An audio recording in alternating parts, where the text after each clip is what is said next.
The sound of fabric tearing silenced the entire ballroom. Nadira Khalifa's manicured hands had just ripped the maid's uniform wide open in front of Qatar's most powerful guests. Reem Darzi gasped, clutching the torn cloth against her chest, humiliation burning her cheeks while crystal chandeliers reflected every horrified stare. Even the candles trembled, as though the entire house knew something unforgivable had just happened. For a heartbeat, no one moved. And then, billionaire Murad Khalifa rose slowly from his chair, his jaw clenched, his eyes cold, and the words he was about to speak would change his family forever.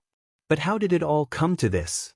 To understand the storm that erupted that night in the Azure Crescent Ballroom, we must step back to the quiet mornings at Qasr An-Nur Estate, where Reem Darzi began each day with nothing but dignity, discipline, and a dream she kept hidden in her heart.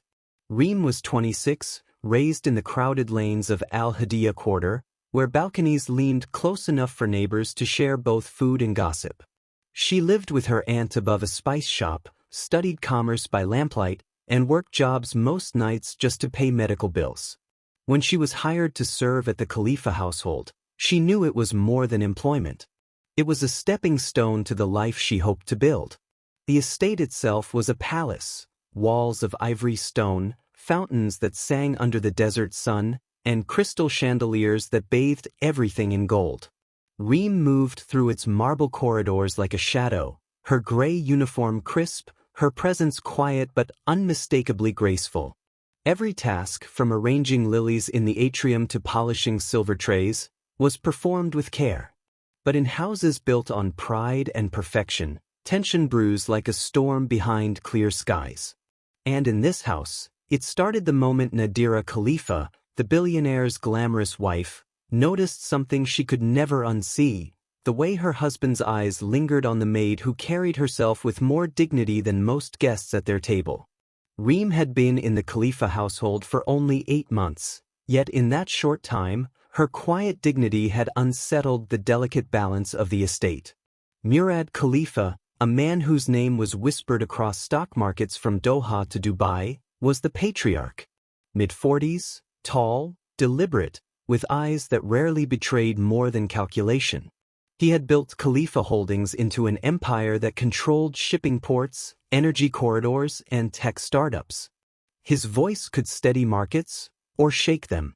Yet behind that power, he carried himself with a quiet restraint. Nadira Al-Fairuz Khalifa, his wife, was the jewel of Qamar City's social scene. Elegant, sharp, and commanding, she understood every unspoken rule of their world: which gala demanded diamonds, which speech would win headlines, which alliance to court at which banquet. She had built her entire identity around being the perfect wife to a billionaire. And perfection has no room for threats.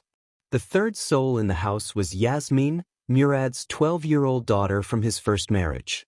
A bright-eyed child who treated Reem not like staff but like a trusted friend. Yasmin would run to her with half-finished poems, questions about geography homework, or simply to sit in the library while Reem dusted shelves. It was the kind of bond that made work feel less like duty and more like purpose. And it was this bond, along with Murad's subtle attentiveness, that lit a fuse Nadira could not ignore.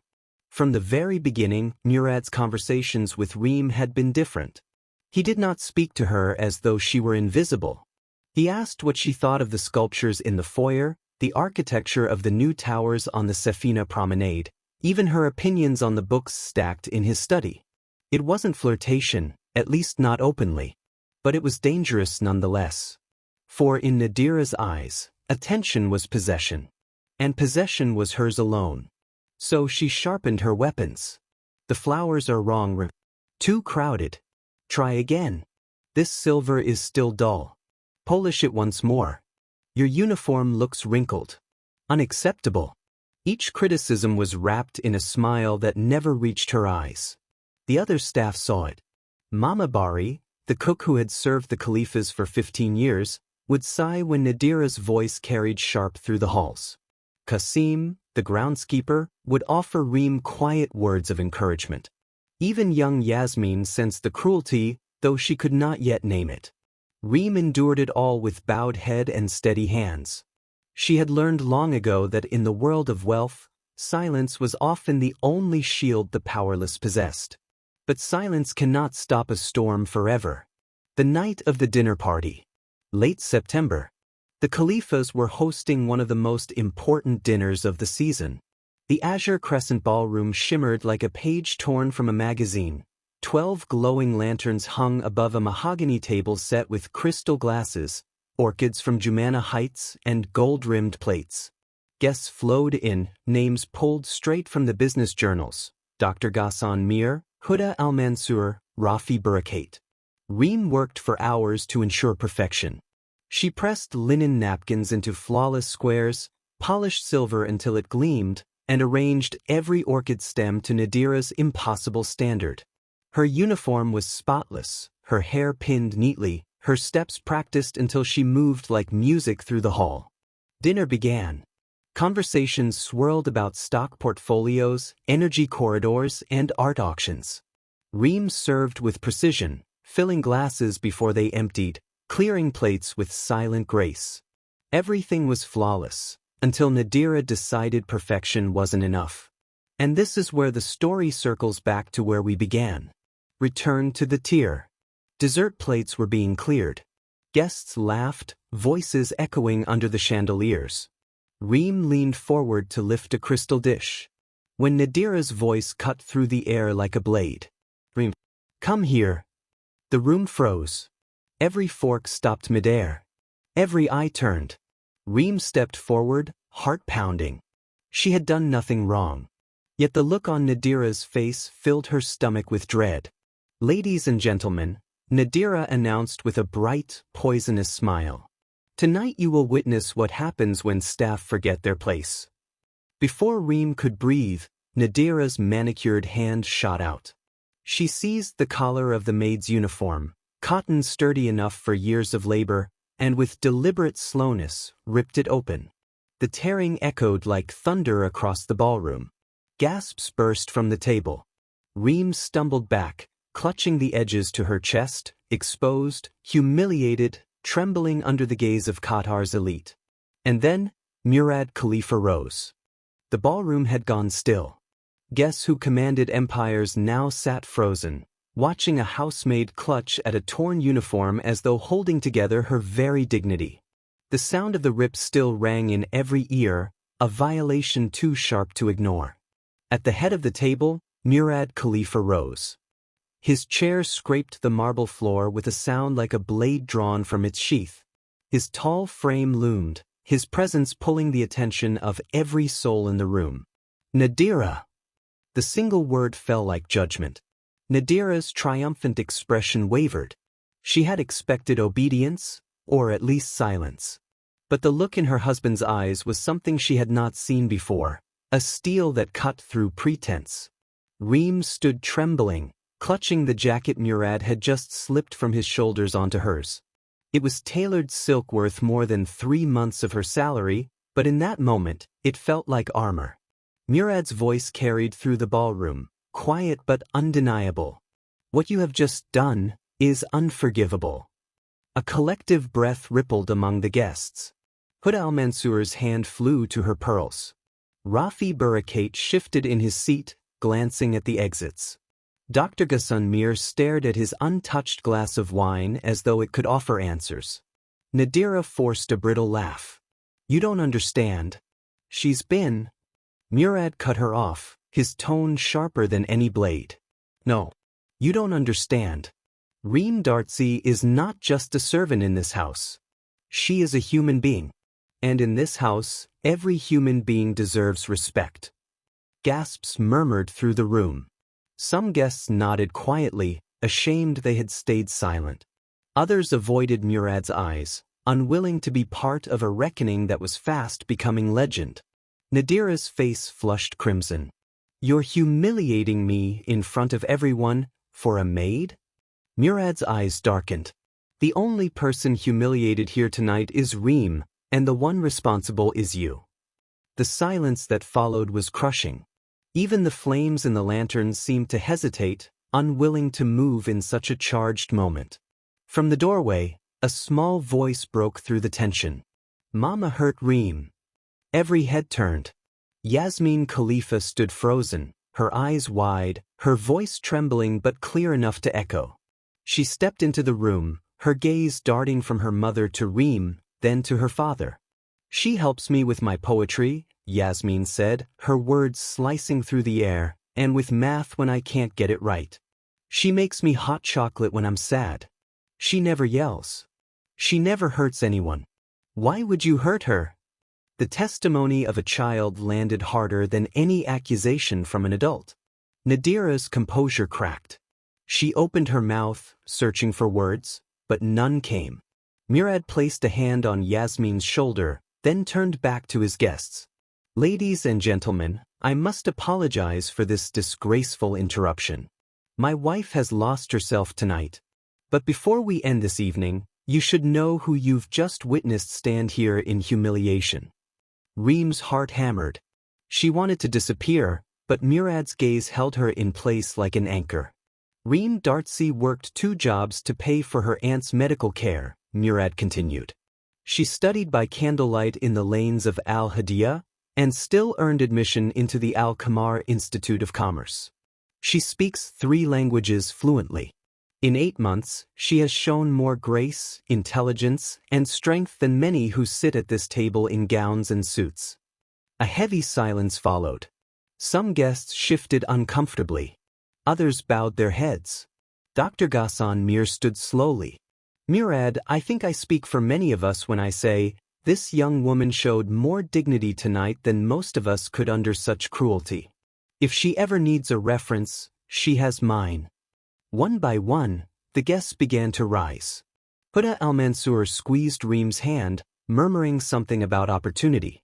Rafi Barakat muttered apologies and made for the door. The exodus had begun. Nadira stood alone, her social world unraveling before her eyes. Her voice trembled with rage. You're defending her over me? Your wife. Murad's reply was steady, final. I am defending what is right. And that should never require choosing between a wife and a conscience. The guests slipped out into the night, leaving the Khalifa family in a silence that weighed heavier than gold. The chandeliers still glimmered, but their light felt cold. Reem clutched the jacket tighter, her tears finally breaking free. For the first time since she'd entered the palace, she felt both utterly exposed and fiercely protected. And as Murad turned to face his wife and daughter, the question hung in the air. What would become of the Khalifa family now that the truth had been ripped open with a single tear of cloth? The guests had gone, their polished cars whispering down the marble drive. The Azure Crescent ballroom felt like a stage after a tragedy, the table set for grandeur now haunted by silence, the orchids drooping like witnesses who had seen too much. Reem still stood near the sideboard, Murad's jacket wrapped around her trembling frame. The torn seam in her uniform gaped like a wound that could never be hidden. Nadira remained rooted in place, her breath coming fast, her face pale beneath the weight of what she had done. For the first time, her perfectly rehearsed mask had cracked, and there was no audience left to applaud. Murad broke the silence. His voice was firm, but weary, as though years of unspoken tension had just found its way into the open. Nadira, I need to understand. What did you think you were protecting tonight? Nadira's eyes filled with hot tears. My life. My marriage. Don't you see? I've watched the way you look at her. The way Yasmin runs to her instead of me. I refuse to be made irrelevant in my own home. Murad's jaw tightened. He turned toward Reem, who tried to bow her head and speak, her voice shaking. Sir, please. I never wanted to cause trouble between you and your wife. I was only trying to do my job. But Murad shook his head. Reem, this is not your burden. It is mine, for allowing Nadira's jealousy to poison this home, and for not stopping it sooner. Nadira let out a bitter laugh. So what now? You throw me aside for her? Murad's reply was measured, cutting. No. I am not choosing between 2 women. I am choosing between cruelty and decency. Between insecurity and dignity. Tonight, only one of those deserves my defense. Yasmin stepped forward, her small voice trembling but true. Mama, Reem never tried to take your place. She just cares. She helps me with my poems and makes me laugh when I'm sad. That's all. Nadira staggered as if struck. The brutal honesty of her own daughter's words landed harder than any rebuke. She covered her face, unable to meet their eyes. Murad placed a steady hand on Reem's shoulder. His tone softened, carrying not just authority, but promise. Reem, you will not leave this house. Tomorrow, my driver will take you to the Qamar Institute of Commerce. Your tuition, every year, will be covered.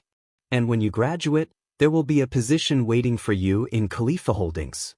Not out of pity, but because your strength and intelligence deserve a future bigger than this uniform. Reem's knees nearly buckled. Through tears, she whispered, "Thank you for seeing me when so many chose not to."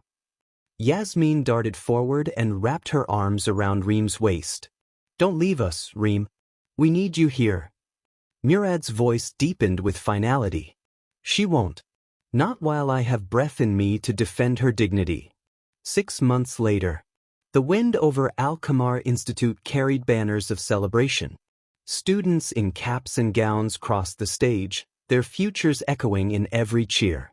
Among them walked Reem Darzi, her head held high, her diploma clutched tight, the roar of applause washing over her. In the crowd sat Murad and Yasmin, clapping with unrestrained joy.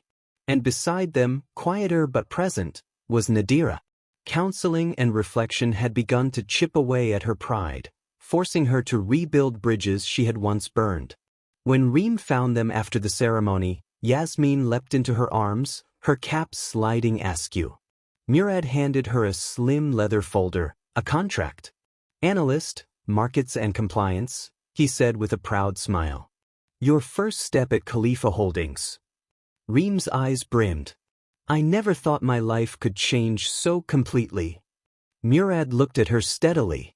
"It changed because you refused to let anyone tear away your dignity. That is real wealth, and it is yours." Nadira stepped forward, her voice small but honest. "I can't undo what I did. But I am trying to be someone my daughter can respect again. I hope one day you might forgive me." Reem held her gaze for a long moment, then nodded gently. "Forgiveness is work. And I believe in work." Back at Qasr An-Nur, the torn uniform had long since been discarded. But the memory of that night lingered, not as a scar, but as a symbol. The chandeliers still glimmered, the fountain still sang, but everyone in the house knew true wealth wasn't in crystal or marble. It was in the courage to stand up for what is right, even when the cost is high. Reem's quiet strength had reshaped an empire's home. And no one, not even the sharpest hands or cruelest words, could ever tear that away again. If this story moved you, hit that like button, subscribe for more, and tell me where you're watching from.